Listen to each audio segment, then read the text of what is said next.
Selamat pagi saudaraku yang terkasih. Kita akan memulai ibadah kita pada pagi hari ini. Saya jemput jemaat untuk bangkit berdiri. Kita mau satu di dalam doa. Bapa kami yang bertata di dalam kerajaan surga yang kami kenal di dalam nama Yesus Kristus. Terima kasih ya Bapa, terima kasih ya Yesus buat pagi hari yang indah ini ya Bapa. Kami boleh datang ke tempat ini karena kami tahu semua ini karena anugerah-Mu ya Bapa. Dan kami bersyukur Tuhan buat penyertaan-Mu hingga kami boleh tiba di tempat ini dengan segala apa yang kami alami Tuhan dalam seminggu ini ya Bapa. Terima kasih Bapa, terima kasih Engkau berkati kami, Kau urapi setiap kami ya Bapa. Agar pada pagi hari ini kami boleh mengikuti ibadah ini ya Bapa dengan penuh rasa sukacita yang datang daripada Engkau ya Bapa. Terlebih Tuhan ada perjamuan kudus Tuhan. Kami ingin menerima tubuh dan darah-Mu ya Bapa. Suci layakkan kami Tuhan di hadapan-Mu. Terima kasih Tuhan, terima kasih.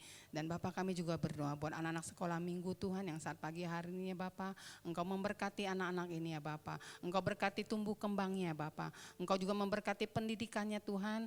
Dan Engkau memberkati setiap apapun yang anak sekolah ini kerja ya Bapa. Kerjakan Tuhan. Terima kasih Bapa, terima kasih. Engkau juga memberkati orang tua ya Bapa yang mendidik mereka Tuhan. Engkau pakai juga orang tua ini Tuhan agar anak-anak ini Tuhan boleh bertumbuh di dalam Engkau ya Bapa. Engkau memberkati setiap apapun yang dikerjakan oleh para orang tua yang ada ya Bapa.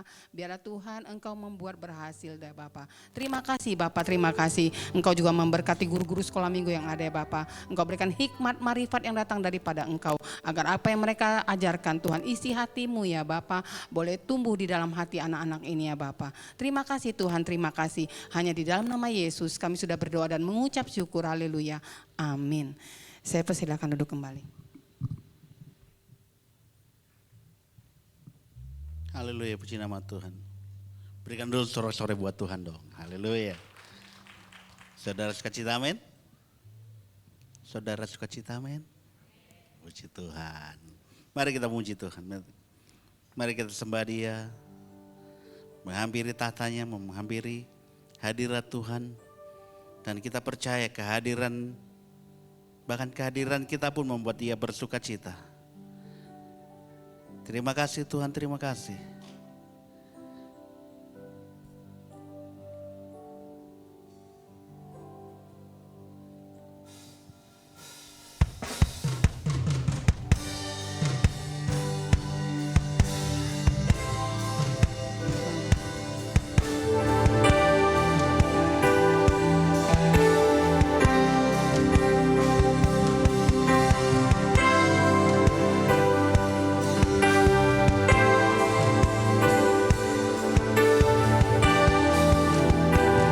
Kita pujikan di hadapan Tuhan kita. Dalam sesat ku mencari wajah-Mu, bersujud menyembah-Mu. Tak lagi berharap pada kekuatanku, ku berserah penuh. Kaulah sandaran hidupku, gunung batu dan perlindunganku. Sampai akhir ku nyatakan,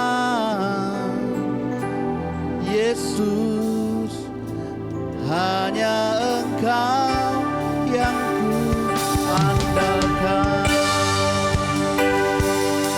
Terima kasih Tuhan. Terima kasih Yesus. Dalam segala perkara kami percaya Tuhan hadir dalam hidup kami. Mari bersama-sama. Sesat ku mencari wajah-Mu, bersujud menyembah-Mu. Tak lagi berharap pada kekuatanku, ku berserah penuh. Sekali lagi ya katakan. Dalam sesat ku mencari wajah-Mu, bersujud menyembah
bersama-sama kita katakan jemaat Tuhan. Dalam sesak kami mencari wajah-Mu ya Tuhan. Dalam sesak ku mencari wajah-Mu, bersujud menyembah-Mu. Tak lagi berharap pada kekuatanku, ku berserah penuh. Kaulah sandaran hidupku, gunung batu dan perlindunganku.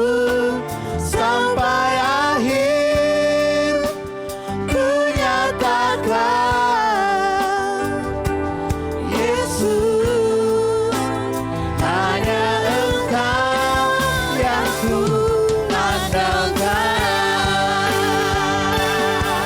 Oh, Kaulah sandaran hidupku, gunung batu dan perlindunganku. Sampai akhir ku nyatakan, Yesus, hanya Engkau yang ku andalkan. Oh, Kaulah sandaran hidupku, gunung batu dan perlindunganku. Sampai akhir ku nyatakan, Yesus,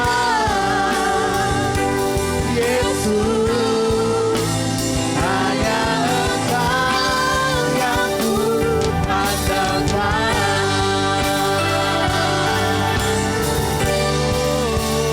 Kaulah sandaran hidupku, gunung batu dan perlindunganku. Sampai akhir ku nyatakan, Yesus, hanya Engkau yang ku andalkan. Mari bersama-sama. Betapa besarnya anugerah-Mu ya Tuhan yang telah kami terima dalam hidup setiap kami. Sesungguhnya kamilah orang-orang yang telah mengalami banyak kebaikan Tuhan dan kasih karunia yang melimpah, limpah, limpah.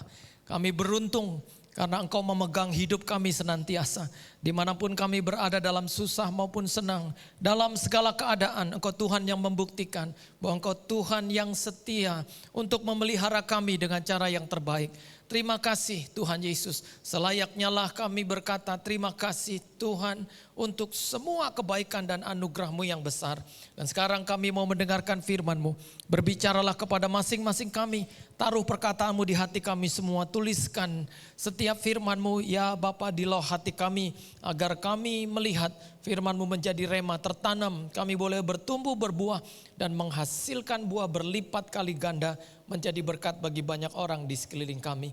Kami persiapkan juga diri kami nanti akan mengikuti perjamuan kudus. Biarlah firman Tuhan melandasinya untuk kami membuka hati dan mengangkat perjamuan tubuh dan darah-Mu yang hidup dalam hidup kami semua. Di dalam nama Tuhan Yesus, kami semua yang percaya bersama-sama katakan amin. Haleluya. Silakan duduk Bapak Ibu, berikan tepuk tangan yang meriah bagi Tuhan.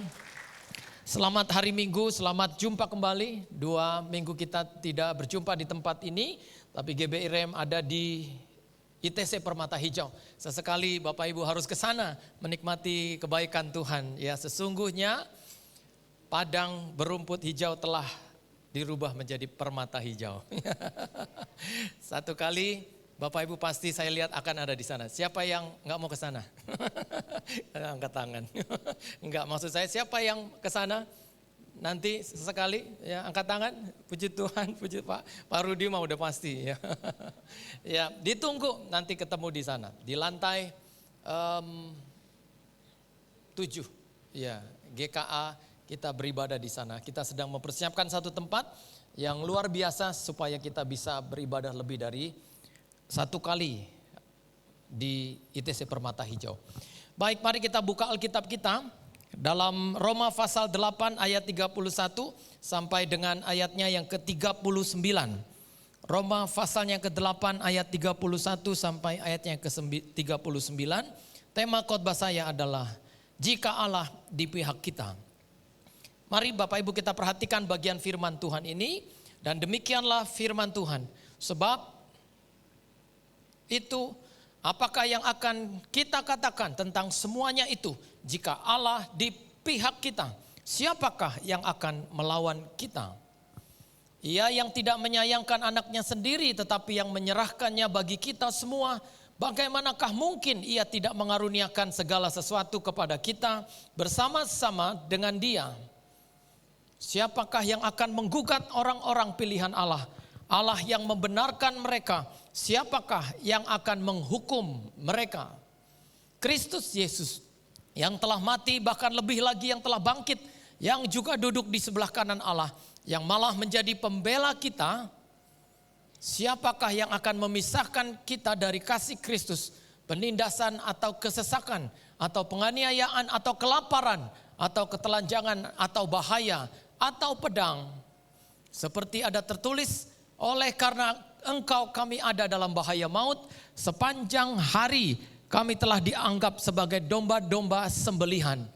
Tetapi dalam semuanya itu kita lebih daripada orang-orang yang menang oleh Dia yang telah mengasihi kita. Sebab aku yakin bahwa baik maut maupun hidup, baik malaikat-malaikat maupun pemerintah-pemerintah, baik yang ada sekarang maupun yang akan datang, atau kuasa-kuasa, baik yang di atas maupun yang di bawah, ataupun sesuatu makhluk lain, tidak akan dapat memisahkan kita dari kasih Allah yang ada di dalam Kristus Yesus Tuhan kita. Katakan amin. Puji Tuhan. Jika Allah di pihak kita, saudara yang terkasih di dalam Tuhan, Allah itu adalah Allah yang nyata-nyata ada di pihakmu. Dia menyertai, Dia menolong, dan Dia tidak pernah meninggalkan kita. Dia Tuhan yang selalu berkata, aku mengasihi engkau dengan kasih yang kekal. Jadi kasih yang bukan hanya untuk kemarin, untuk hari ini, dan untuk besok, tetapi kasih yang terus untuk selama-lamanya. Kasih ini yang kita dapatkan lewat anugerah Tuhan yang kita terima sebagai anak-anaknya. Bapak Ibu beruntung sekali punya Tuhan yang seperti ini. Tuhan yang bukan hanya saat ini saja menyertai kita, ada di pihak kita, tetapi Tuhan juga yang berkata, sampai masa tuamu, sampai masa putih rambutmu, apa kata Alkitab? Aku akan menggendong engkau. Dan kalimat terakhirnya dikatakan, dan bertanggung jawab. Sehingga dalam hidup kita, masih muda atau sudah masuk usia tua, kita jadi orang-orang yang hidup memiliki tanggung jawab Tuhan juga dalam hidupmu. Tuhan bertanggung jawab atas hidup kita sekalian. Ada tanggung jawab Tuhan dalam keadaan kita. Sehingga apapun keadaan kita hari ini, kalau Tuhan bertanggung jawab atas hidup kita. Bayangkan kalau ada orang tua yang bertanggung jawab untuk hidup anak-anaknya. Orang tua itu pasti melakukan semua yang terbaik yang bisa dia lakukan, apalagi Tuhan. Kalau orang tua kita saja bisa melakukan apa yang paling baik untuk kita, dia lebih bisa melakukan jauh lebih baik dari apa yang manusia bisa lakukan. Sehingga Bapak Ibu, kita jadi orang-orang yang dikatakan beria-ria di dalam Allah yang menyelamatkan aku. Kata beria-ria itu menjelaskan tentang kita bersuka cita, kita bersyukur, kita menari, kita meluapkan kegembiraan. Sebab Tuhan baik bagi kita. Nah, kalau Tuhan itu ada di pihak kita, apa yang kita bisa pelajari tentang jika Allah ada di pihak kita? Hal yang pertama di ayatnya yang ke-31 dikatakan demikian. Sebab itu, apakah yang akan kita katakan tentang semuanya itu? Jika Allah di pihak kita, siapakah yang akan melawan kita? Hal yang pertama, Berbicara tentang Allah di pihak kita adalah berbicara tentang Allah yang tidak ada lawannya dalam diri kita. Kalau Bapak Ibu hidup di dalam Tuhan, maka kasihnya tidak ada lawan. Kalau kata orang Ambon, seng ada lawang. Gak ada lawannya kasihnya Tuhan itu. Kekuatan Tuhan juga tidak ada lawannya. Dan anugerahnya juga tidak ada lawannya. Sehingga kalau Bapak Ibu baca bagian firman Tuhan ini di satu perikop ini, selalu dia katakan siapakah, siapakah, siapakah, dan siapakah. Karena memang tidak ada duanya Allah yang seperti ini. Dia tidak tertandingi, dia tidak bisa disamakan oleh apapun. Dia lebih tinggi dari semua. Dari setiap Allah yang bisa disebut di muka bumi ini, dia nomor satu. Sehingga Bapak Ibu harus kenal Tuhan yang seperti ini. Jangan jadi orang Kristen yang terlambat mengenal Tuhan. Kenapa? Dalam Alkitab diumpamakan tentang gadis yang bijaksana dan gadis yang bodoh. Karena gadis yang bijaksana itu berbicara tentang orang yang mendengar firman lalu melakukannya. Itulah orang yang bijaksana. Lalu gadis yang bodoh berbicara tentang orang yang mendengar tapi tidak melakukan. Sehingga ketika di akhir cerita itu dikatakan, mereka mengetuk tapi tidak dibukakan. Mereka berjumpa dengan Tuhan, lalu Tuhan bilang, aku tidak mengenal kamu. Saudara, memang orang kita dikenal oleh banyak orang sebagai Kristen mungkin dari sejak lahir. Tapi jangan sampai Tuhan tidak mengenal kita. Kenapa? Karena kadang kita Kristennya cuma agama. Ya. Kristen kita tidak melakukan apa yang Tuhan katakan kepada kita. Jangan Bapak Ibu. Kalau agamamu saja Kristen, tapi engkau tidak mengikut Tuhan, mengikut Yesus, Kristen itu padanan katanya adalah pengikut Kristus. Jadi kalau Bapak Ibu tidak mengikut Tuhan, tidak melakukan perintah Tuhan, maka Bapak Ibu hanya agamanya saja Kristen. Tapi isi dari agamanya tidak ada sama sekali. Yang benar adalah orang Kristen, tapi betul-betul mengikut Tuhan dengan setia. Dan tandanya apa Bapak Ibu mengikut Tuhan dengan setia? Setiap minggu Bapak Ibu ada di sini. Ya, kecuali kalau ada pengumuman ibadah diliburkan, kita akan ibadah lagi minggu depan. Ya, nah itulah tantangannya, ikut Tuhan Yesus. Amin. Ya saya mah udah tahu dah jemaat GBI Rem, pokoknya tiang awan bawa kemana mereka pasti ikut. Tiang awan dulu ke Dan Mogot, mereka ikut ke Dan Mogot. Tiang awan di sini, mereka juga di sini. Jadi tiang awan kita jelas ya, sehingga kemarin kita bilang, waduh ini 2 kali kita nggak ibadah, kita ibadah lagi. Semua pada bilang, pokoknya jemaat kita udah pasti datang dah. Nah luar biasa, ibadah pertama, kedua dan ketiga hari ini, ya Bapak Ibu sudah memastikan Bapak Ibu ada di sini. Ya, saya percaya pasti semuanya punya IG, punya Facebook ya. Cuma saya lagi tunggu di mana jemaat Rem yang mau follow saya. Habis ini saya akan kebagian, dung. IG saya langsung naik, ya semua jemaat pada follow. Ya, nah jika Allah di pihak kita, maka siapakah lawan kita? Artinya adalah kekuatan yang ada dalam diri kita mengenai Tuhan itu adalah gak ada lawannya Bapak Ibu. Bapak Ibu mau cari kasih yang seperti apa? Yang melebihi kasih Tuhan? Gak ada. Kasih Tuhan itu adalah kasih yang melupakan. Kasih yang tidak mengingat-ingat lagi. Kasih yang menenggelamkan setiap dosa kita jauh ke tubir lautan dan membuang dosa kita sampai ke dasarnya. Itu Tuhan. Kadangkala kita nggak mau membuang dosa orang dari diri kita. Kita nggak mau kehilangan kesalahan sedikit pun. Kita mau ingat-ingat terus segala kesalahan orang sampai kita nggak bisa melupakannya. Ya. Kalau ada orang yang benci sama kita, ya biarlah kalau dia benci, yang penting kita nggak benci. Ya. Biarlah kalau ada orang yang tidak senang sama kita, biar dia nggak senang, yang penting kita tidak membenci dan tidak suka, tidak senang dengan orang lain. Hati kita lapang, hati kita lega, hati kita seluas samudra untuk bisa melepaskan kasih dan pengampunan itu. Nah ketika apa yang Tuhan adakan dalam diri kita itu tidak ada lawannya, maka ini berbicara tentang bahwa nilai kita jauh lebih tinggi Bapak Ibu. Kita di atas rata-rata. Dari sejak pertama Alkitab menjelaskan tentang bagaimana Tuhan itu mengatasi semua. Pada mulanya Allah menjadikan langit dan bumi belum berbentuk dan kosong, gelap gulita menutupi samudera raya, dan roh Allah melayang-layang di atas permukaan air. Permukaan air itu adalah permukaan yang dikatakan dunia dengan segala isinya. Dan Tuhan mengatasi semua karena dia dikatakan mengatasi air. Dia ada di atas semua keadaan kita. Amin. Ya, kalau hanya masalah hutang lalu kita mau bunuh diri, jangan Bapak Ibu. Ya, kita ini memang dunia milenial ini sekarang diajarin ngutang. Bapak Ibu buka YouTube aja, itu langsung anak remaja. Punya KTP juga belum tuh kalau saya rasa. Tiba-tiba dia udah ngomong, kamu butuh 20 juta. Saya langsung kesel dah kalau lihat anak-anak begitu. Kecil-kecil gitu ya. Punya KTP juga belum. Tapi selalu, kemarin aku butuh 3 juta. Enggak taunya aku dapat di sini 10 juta. Makanya kamu kalau pinjam, waduh kita diajarin ngutang. Dan sekarang banyak tuh orang yang bergelimpangan, tergelepar-gelepar tuh karena hutang. Ya. Dan gak sedikit orang kalau udah terpojok dengan hutang. Akhirnya Bapak Ibu, gak kehitung orang yang akhirnya mengambil keputusan untuk bunuh diri. Hanya karena gak kuat menjalani hidup dengan hutang-hutang yang banyak. Saya mau katakan buat Bapak Ibu melalui mimbar ini.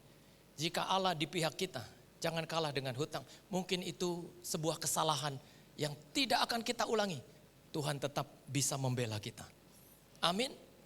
Ya. Ada yang berhutang? Gak usah ngomong. Nanti catat di depan. Semua tim doain. Ya.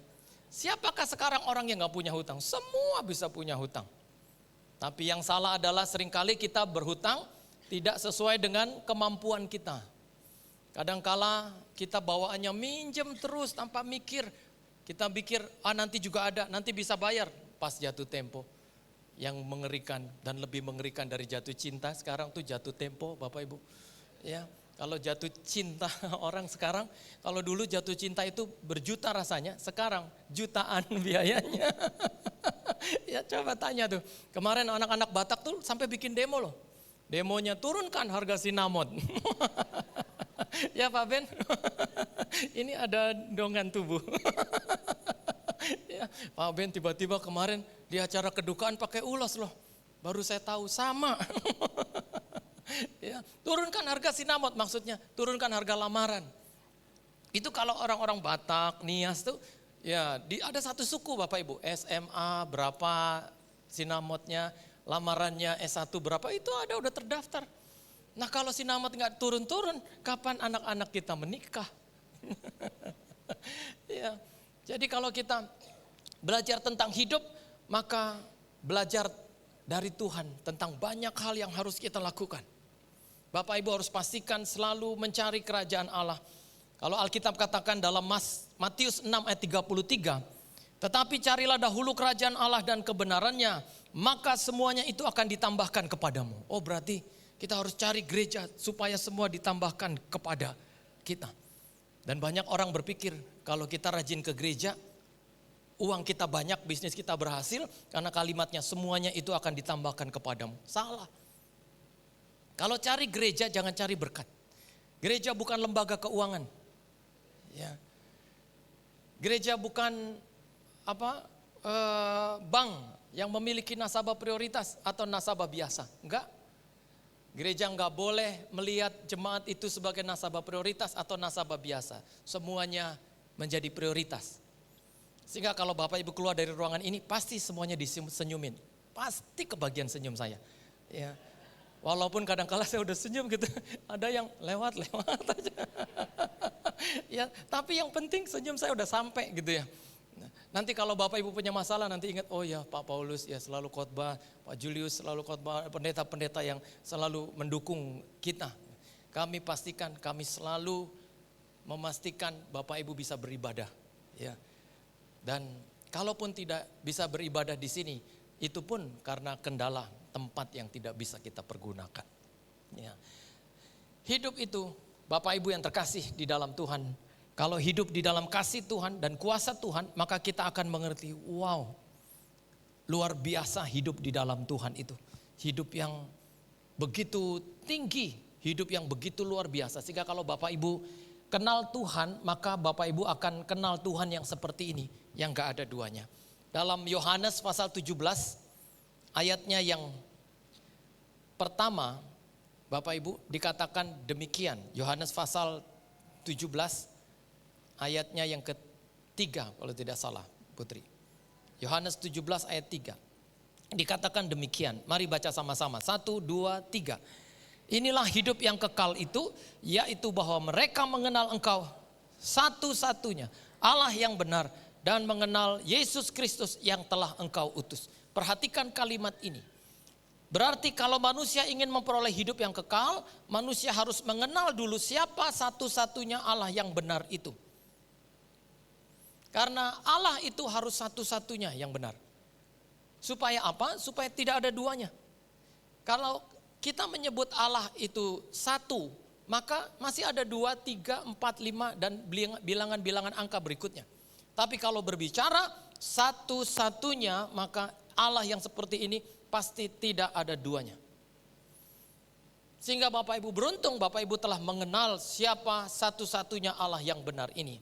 Di 1 Yohanes 5 ayat 20, kalimatnya menjelaskan siapakah satu-satunya Allah yang benar itu. Kalimatnya berkata di 1 Yohanes 5 ayat 20. Mari kita baca sama-sama lagi. 1, 2, 3. Akan tetapi kita tahu bahwa anak Allah telah datang dan telah mengaruniakan pengertian kepada kita, supaya kita mengenal yang benar dan kita ada di dalam yang benar, di dalam anaknya Yesus Kristus. Sama-sama dengan keras. Dia adalah Allah yang benar dan hidup yang kekal. Kita berikan tepuk tangan yang meriah bagi Tuhan. Haleluya. Berarti Bapak Ibu tidak salah alamat.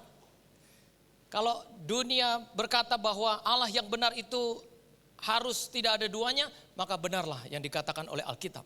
Satu-satunya penebus. Kalahkan maut kalau kata pujian. Dia adalah Yesus Kristus, Allah yang benar. Jadi kalimat ini bisa Bapak Ibu ambil, bisa Bapak Ibu tuliskan di buku, tuliskan di tas. Kalimatnya adalah Yesus Kristus, Dia adalah Allah yang benar. Ya. Nanti orang lihat, masa sih? Ya. Apa iya? Masa? Iya. Ya. Bapak Ibu tinggal jelasin. Kenapa demikian? Karena Bapak Ibu sudah mengenal siapa Allah yang satu-satunya yang benar itu. Nah yang kedua, kalau Allah di pihak kita, apalagi yang firman Tuhan katakan dalam pembacaan ini. Hal yang kedua adalah Allah melegitimasi identitas kita di dalam Dia. Kalimatnya dikatakan pada ayat yang ke-33. Siapakah yang akan menggugat orang-orang pilihan Allah? Allah yang membenarkan mereka. Siapakah yang akan menghukum mereka? Kristus Yesus yang telah mati, bahkan lebih lagi yang telah bangkit, yang juga duduk di sebelah kanan Allah, yang malah menjadi pembela bagi kita. Inilah hal yang kedua. Bapak Ibu punya legitimasi yang jelas, identitas yang jelas. Kalimatnya dikatakan tidak ada yang bisa menggugatnya. Iblis pun tidak bisa menggugat kepemilikan Tuhan atas hidup kita.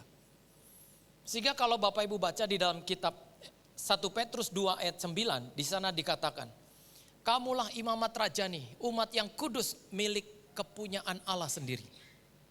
Jadi kalau Bapak Ibu punya sesuatu, itu jadi milik Bapak Ibu, maka itu akan Bapak Ibu pegang, jaga, dan pelihara. Coba bayangkan, kalau Tuhan dalam firman-Nya dikatakan demikian. Kamulah bangsa yang terpilih, imamat yang rajani, bangsa yang kudus, umat apa? Kepunyaan Allah sendiri. Jadi siapakah kita? Jawabannya kepunyaan Allah sendiri. Wah, kita harus berikan tepuk tangan dulu dong untuk identitas kita di dalam Tuhan. Sehingga dunia tahu Bapak Ibu adalah milik kepunyaannya Tuhan. Iblis ngerti tentang identitas ini. Sehingga dia tidak tinggal diam. Dia akan mengganggu, dia akan membuat tantangan-tantangan untuk kita menjadi orang-orang yang tidak sadar bahwa kita ini adalah kepunyaan Allah sendiri. Dengan apa? Dengan khawatir, dengan bimbang, dengan ragu. Waktu Thomas ragu, Bapak Ibu, rupanya Agustinus seorang bapak gereja berkata, Thomas menjadi ragu-ragu supaya kita tidak ragu-ragu lagi. Waktu Thomas berkata, sebelum aku mencucukkan jariku ke tangan yang berlubang paku itu, sebelum aku menyentuh lambung yang berlubang tombak itu, aku sekali-kali, kata Thomas, tidak akan percaya. Lalu apa yang dilakukan Tuhan? Tuhan menampakkan diri kembali. Dan menyuruh Thomas, taruh tanganmu di tanganku yang berlubang paku ini. Taruh jarimu di lambungku yang berlubang tombak ini. Lalu apa yang dilakukan Thomas? Dia menyentuh tangan yang berlubang paku itu. Dia menaruh jarinya di lambung yang berlubang tombak itu. Kita diwakili oleh Thomas untuk menyentuh tangan yang berlubang paku itu. Kita diwakili Thomas untuk menyentuh lambung yang berlubang tombak itu. Thomas ingin menjelaskan kepada kita semua pada zaman ini, aku sudah menyentuhnya. Aku sudah melihatnya, aku sudah menyaksikannya. Jangan lagi kamu tidak percaya. Jadi Tuhan itu memakai keraguan Thomas supaya keraguan kita terjawab hari ini. Sehingga Bapak Ibu tidak perlu ragu-ragu lagi akan Tuhan. Nah, iblis itu akan membuat kita ragu-ragu terus. Khawatir terus. Sejogyanya manusia itu adalah orang yang selalu ragu-ragu, Bapak Ibu. Dulu waktu saya beli mobil baru, setiap malam saya intip dari hordeng. Kalau saya udah lihat itu saya seneng, saya tidur lagi. Nanti subuh saya bisa bangun lagi tuh, lihat hordeng buka gitu mobil. Nah itulah kita. Ya, tadi pintu udah dikunci belum ya? Nah itu keraguan-raguan manusia itu selamanya begitu. Ya kalau pintu, setrikaan yang lebih parah. Udah di mobil, udah mau berangkat, tadi setrikaan udah dimatiin belum ya? Lalu hati kita ngomong sendiri, belum, ntar kalau belum gimana? Akhirnya kita bisa turun tuh. Nah itulah natur manusia. Ya. Makanya manusia itu harus memastikan dari sekarang supaya tidak ada yang ketinggalan. Sepanjang hari ini Pak Gembala berbicara tentang bagaimana akhir zaman itu harus kita lihat mulai hari ini. Yang paling ditekankan adalah bagaimana kita berjaga-jaga menjadi orang Kristen yang siap sedia menanti kedatangan Tuhan. Bapak Ibu kalau baca kisah tentang 5 gadis bijaksana dan 5 gadis yang bodoh, Bapak Ibu akan lihat di sana bahwa mereka membawa pelita tapi tidak membawa minyak. Lalu akhirnya mereka sama-sama tidur. Tidur itu berbicara tentang bagaimana mereka kembali ke kebiasaan semula. Karena banyak orang berkata, karena mempelai itu lama tidak datang-datang. Sama seperti kita. Kita pikir Tuhan gak datang-datang, udahlah kita akhirnya kembali ke kehidupan biasa kita. Lalu yang menentukan di situ, gadis yang bijaksana membawa minyak, sementara gadis yang bodoh tidak bawa persediaan minyak. Ada orang yang berkata minyak itu artinya Roh Kudus. Cuma kalau artinya Roh Kudus, ketika mereka kehabisan minyak, mereka minta bagi sama gadis yang bijaksana. Ya. Saudara ini menjelaskan bahwa keselamatan itu tidak bisa dibagi. Keselamatan itu tidak bisa kita minta setengah. Orang tua kita pendeta mungkin, engkau tidak bisa selamat karena papamu pendeta. Orang tuamu majelis mungkin, engkau tidak bisa selamat karena papamu majelis. Kalau kita ke gereja bisa boncengan, bisa satu mobil. Tapi kalau ke surga, kita gak bisa boncengan. Kita sendiri-sendiri Bapak Ibu. Lalu kalau minyak itu mengartikan Roh Kudus, kalimatnya dikatakan, maka gadis-gadis yang bodoh itu pergi ke penjual minyak. Ya. Kalau minyak itu diartikan Roh Kudus itu tidak dijual, belikan. Bapak Ibu tidak bisa beli Roh Kudus. Roh Kudus tidak ada counternya, dia tidak dijual di mana-mana, dia bisa memenuhi hidup kita, dia bisa ada di sini. Gak usah beli, buka hatimu, lalu dia akan masuk. Dan itu juga menjelaskan bahwa keselamatan itu tidak bisa diperjualbelikan.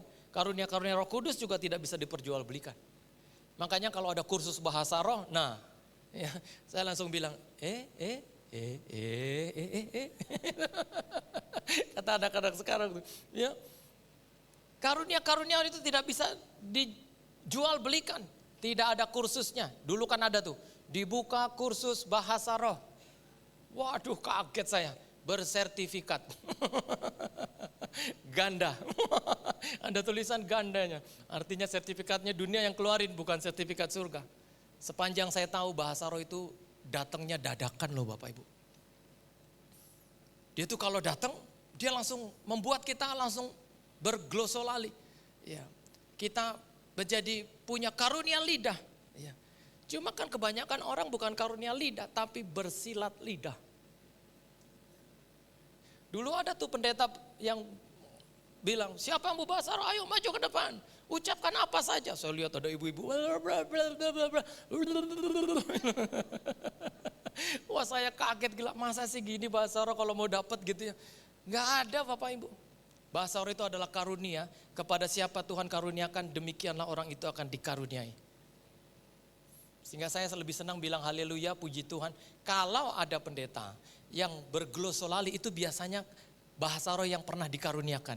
Saya juga sering menggunakan karunia bahasa roh yang pernah saya dapat tahun 97 waktu saya berdoa. Waktu saya main gitar, saya saat teduh, tiba-tiba saya menyembah. Lidah saya kebuka, saya nggak tahu apa yang saya omongin. Dan saya mulai bersuara-suara ganjil dan saya sendiri nggak tahu apa yang saya bilang.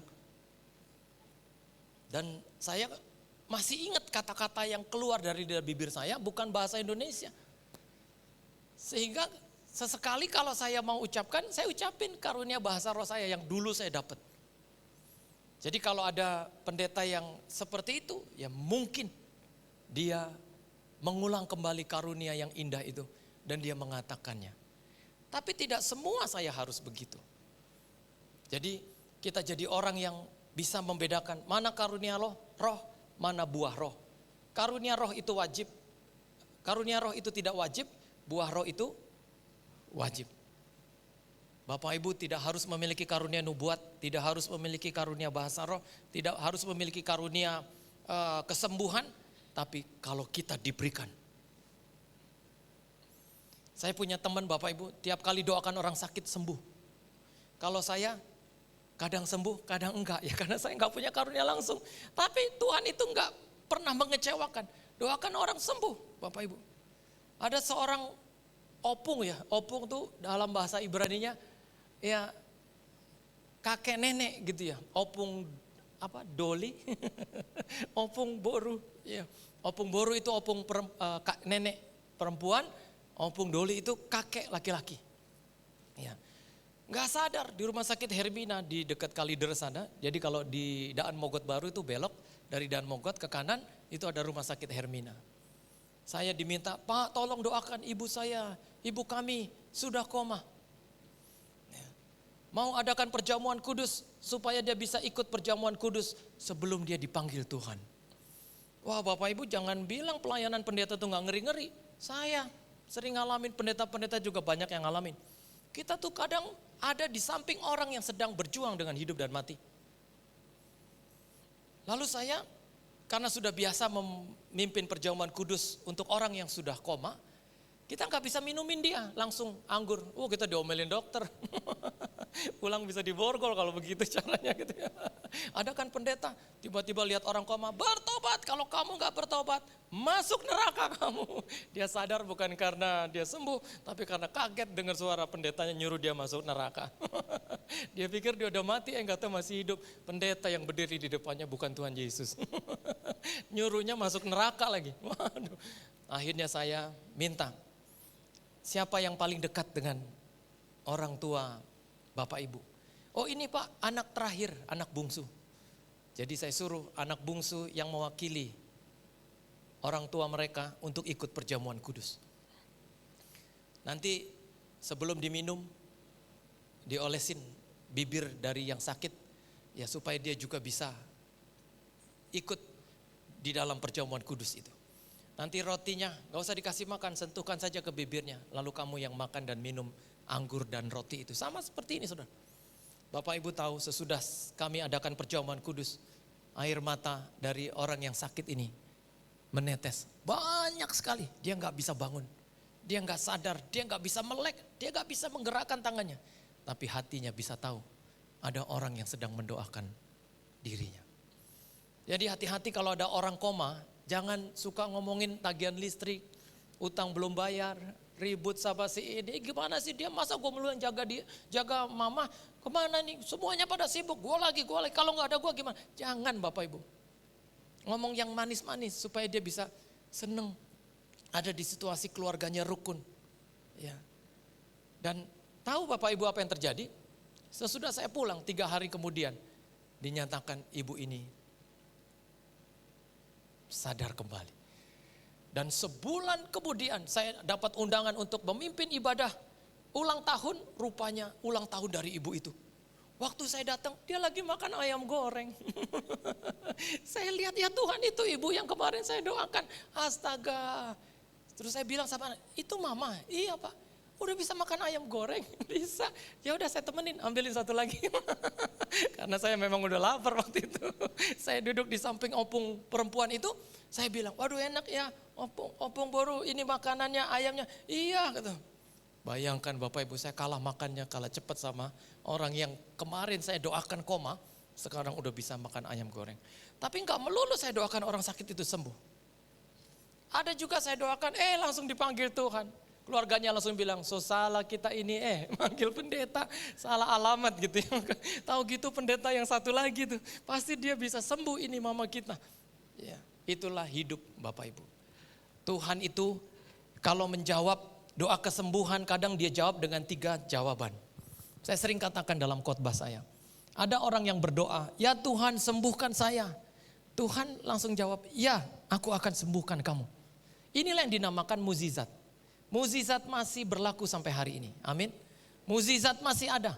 Sehingga kalau Bapak Ibu ikut ibadah kebangunan rohani, bahkan ibadah seperti ini, dalam ibadah minggu, tidak sedikit ada orang yang mengalami mukjizat waktu sakit mereka dijamah dan disembuhkan Tuhan. Seketika.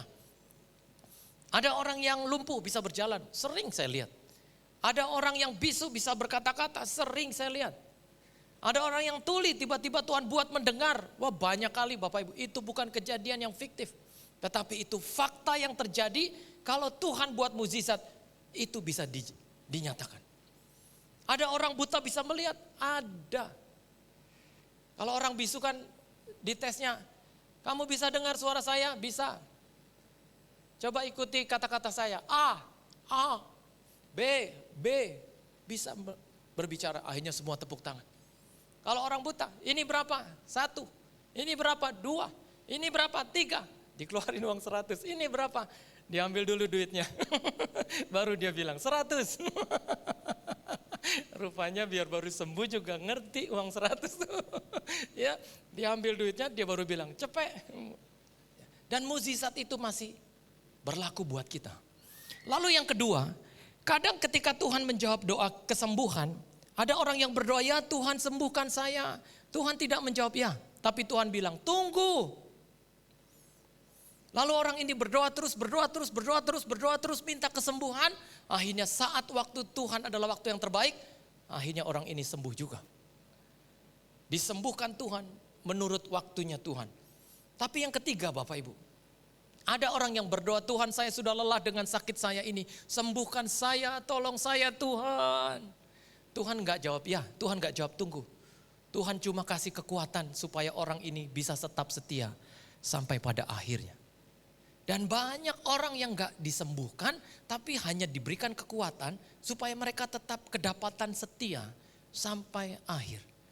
Sehingga kalau saya berkhotbah di beberapa gereja, ada aja itu ibu-ibu yang beribadah pakai kursi roda. Kita pernah kedatangan seorang ibu masih muda di sini. Sakitnya banyak sekali Bapak Ibu. Dia dengar khotbah saya, dia duduk di depan dari Bangka, berobat di Cipto. Dia nginep di Citraland, lalu dia dengar ada ibadah, dia turun ibadah ikut di sini. Sepanjang saya khotbah dia senyum. Dalam hati saya, ibu ini kenal saya apa enggak? Suaminya juga di sebelah senyum juga. Jangan-jangan habis ini saya ditegur, Pak masih ingat enggak saya? Bapak Ibu bayangkan, sakitnya itu ada kanker, ada segala macam ibu itu derita. Dan dia sedang berobat. Dan ada orang-orang yang seperti ini yang belum disembuhkan tapi cuma diberikan kekuatan sampai akhir. Ada yang pakai kursi roda, masih pakai selang. Banyak Bapak Ibu. Apa nih, sonde ya? Yang pakai di sini buat nyuntikin. Saya pernah tuh waktu ibu saya stroke, itu kalau ngasih minum susu ya dari hidung disuntik, lalu makanan juga disuntik. Ya, itu hal yang gak mudah untuk kita lakukan sebagai anak. Dan mereka tetap kedapatan sampai akhirnya berkata, apapun yang terjadi, sekali Yesus, saya tetap pilih Tuhan Yesus. Walaupun saya belum sembuh, walaupun saya belum dinyatakan sakit saya hilang, tapi saya akan tetap setia. Nah itu baru luar biasa. Nah kita ada di jawaban yang mana? Ya, tunggu, atau hanya diberikan kekuatan, semuanya jawaban. Jadi kalau ada orang yang sakit, biarlah kita mendoakan dan melakukan bagian kita. Selebihnya urusan Tuhan. Jangan kita berdiri lalu bilang, Bapak ini pasti sembuh. Kalau Bapak percaya, diri, suruh dia berdiri. Berdiri, gila berdiri. Pernah ada seorang pendeta yang sakit ini orang Batak. Dulu kan lagi musim okultisme tuh, kuasa-kuasa gelap. Dia tanya sama keluarga, di rumah ada ulos enggak? Yang kayak dipakai Pak Ben tuh kemarin. Ulos Batak itu Bapak Ibu ada yang murah, ada juga yang paling mahal sekali. Puluhan juta juga ada. Tiba-tiba semua keluarganya bingung. Ada Pak, bawa kemari. Aduh, selemari penuh Pak, semua. Mau diapain Pak? Bakar supaya ibu ini sembuh, bapak ini sembuh. Dibawa dong karena anaknya kan pengen orang tuanya sembuh. Di depan pendetanya dibakarlah ulos itu di rumah. Nggak taunya nggak kunjung sembuh juga. Akhirnya pendeta tuh dicari gara-gara dia ulos satu lemari. Habis dibakar. Sampai hari ini pendetanya nggak ketemu. Tuhan menyelamatkan dia juga loh. Ya, karena investasi ulos itu di rumah mereka itu, aduh, ada yang ragi hidup, ada yang apa, yang puluhan juta juga banyak. Itu ada setannya. Saya sekarang kalau ada acara Batak tuh Bapak Ibu masih pakai ulos loh. Masih ini Pak Jokowi, ya kalau yang nggak bisa cuma ikut-ikut aja gitu, yang penting kelihatan Bataknya kan. Saya kan dibilang, wah Bapak nggak cocok pakai parapat, pakai aja purba. Kenapa purba? Karena purba itu artinya pura-pura Batak. Karena Bapak kelihatan banyak Jawanya, nggak kelihatan Bataknya. Karena ibu saya kan orang Jawa Timur. Ya, saya jadi belajar tentang apa artinya ketegasan dari orang Batak, apa artinya kelembutan dari orang Jawa Timur. Saya juga pemakan rawon Bapak Ibu, jadi kalau ada rawon di rumah undang, saya telepon. Julis Parapat pasti datang. Pemakan emping juga tuh Pak Anton tuh, empingnya paling enak. Ya kalau di Pasuruan tuh ada kupang, ya kan? Siapa di sini orang Kupang, Wong Jawa, Surabaya. Kupang, ada apa? Balap. Itu kalau balap di kampung saya itu bukan balapan, tapi lontong sayur. Pagi-pagi udah makan balap, makan rawon, waduh luar biasa. Jadi kalau kita hidup di dalam Tuhan, legitimasinya Bapak Ibu itu jelas. Apa kalimatnya dikatakan, tidak ada yang bisa menggugat umat kepunyaan Allah. Kita punya Tuhan yang mengingat kita dan angkat kita menjadi anak-anaknya yang memiliki identitas di dalam Dia. Yang ketiga, kalau Allah di pihak kita, apa yang kita bisa pelajari? Bukan hanya ketika Allah ada di dalam kita, tidak ada lawannya, kasihnya, hebatnya, kuasanya. Lalu bukan hanya kita mendapatkan legitimasi saja, tetapi yang ketiga adalah kita akan mengalami hidup yang dikatakan lebih daripada pemenang itu. Kalimatnya dikatakan pada ayatnya yang ke-37. Tetapi dalam semuanya itu kita lebih daripada orang-orang yang menang oleh Dia yang telah mengasihi kita. Inilah yang Bapak Ibu akan lihat. Apa artinya lebih daripada pemenang itu Pak? Artinya adalah kalau seorang pemenang itu layak untuk menang. Kita ini bukan pemenang, tapi Tuhan bilang kamulah pemenangnya. Itu baru lebih daripada pemenang. Kalau ada lomba lari, Bapak Ibu, pemenangnya adalah orang yang menginjakkan pertama kali kakinya di garis finish. Maka kita bukan orang yang pertama kali. Tapi Tuhan bilang kita, kamulah pemenang itu. Berarti lebih daripada pemenang. Saya bukan orang yang injakkan kaki pertama di garis finish. Tapi Tuhan bilang saya ini pemenang. Itu baru lebih daripada pemenang. Kita sama Bapak Ibu. Kita gak layak untuk disebut warga kerajaan surga. Gak layak untuk masuk surga. Tapi Tuhan bilang masuk. Come. Nanti kita masuk satu-satu. Gak usah nunduk dengan kepala yang tegak. Seperti jalan di karpet merah. Ya. Itulah kita. Dan Bapak Ibu adalah orangnya yang dikatakan lebih daripada pemenang itu. Kalau saya mau menang, saya harus menginjakan kaki saya di garis finish pertama kali. Saya ingat waktu saya remaja, saya ikut lomba maraton. Teman saya bilang, kalau ikut lomba maraton, makan gula merah supaya nafasnya kuat. Kalau ikut lomba maraton, makan permen karet, nanti nggak ada capeknya. Saya tanya bapak saya, Pak, gimana nih besok mau maraton? Bapak saya cuma berdiri, dia seorang ABRI, lalu dia bilang, kalau kamu mau menang, larilah seperti kamu dikejar-kejar harimau. Wah, saya ketangkep dengan pikiran saya, Bapak Ibu. Jadi pertama kali start, baru pertama kali lari, saya ingat di belakang saya ada macan. Akhirnya saya lari sekencang-kencangnya, semua pada bingung, itu orang kok cepet amat itu. Karena kalau saya nggak kencang, saya bisa ketangkep harimau. Kata-kata papa saya itu terdengar di telinga saya, ayo cepat, harimau sudah dekat. Akhirnya saya juara 1, Bapak Ibu. Jadi kalau Bapak Ibu mau berhasil, mau sukses, jadilah orang yang sepertinya urgent untuk hidup anak-anak, urgent untuk hidup keluarga, urgent untuk hidup orang-orang yang ada di sekeliling kita. Kita pasti maju. Bayangkan, saya pernah lari, nggak ada macan di belakang, tapi seperti saya dikejar macan, saya lari sekencang-kencangnya. Akhirnya semua orang tanya, emangnya kamu makan gula merah ya? Enggak. Permen karet kali? Enggak. Ada balon kali? Enggak. Terus kenapa kok bisa lari sekencang itu? Iya, bapak saya bilang, kalau kamu ikut lomba lari, larilah seperti dikejar macan. Akhirnya besok-besoknya teman saya ikutin ini cara saya. 17 Agustus nih kayak begini nih. Tahun depan mereka yang menang, saya yang kalah. Karena mereka berpikir macan gue lebih gede dari yang Julius dikejar-kejar. Mereka lari lebih kencang dari saya. Itulah hidup Bapak Ibu. Lebih daripada pemenang. Itulah yang akan Tuhan lakukan dalam hidup kita. Jadi hari ini berikan tepuk tangan yang meriah bagi Tuhan. Hari ini sebelum perjamuan kudus, nanti Bapak Ibu angkat anggur. Angkat ini roti, lalu baru anggur. Nah, ini saya kalau mendidik mahasiswa saya di mata kuliah liturgika, ini perjamuan kudus ini masuk di mata kuliah liturgika. Nah, di mata kuliah liturgika itu kita praktek semua liturgi. Pemberkatan nikah, praktek. Ya, jadi yang menikah siapa Pak? Ya di antara murid, ya siswa saya. Ya ada yang jadi pasangan, laki-laki perempuan. Lalu praktek perjamuan kudus, yang susah adalah praktek pemakaman. Karena harus ada yang dimakamkan. Akhirnya saya harus cari mahasiswa siapa yang mau jadi volunteer. Untungnya mereka berani-berani, Bapak Ibu, saya. Satu orang tergeletak, kita semua, ya mari kita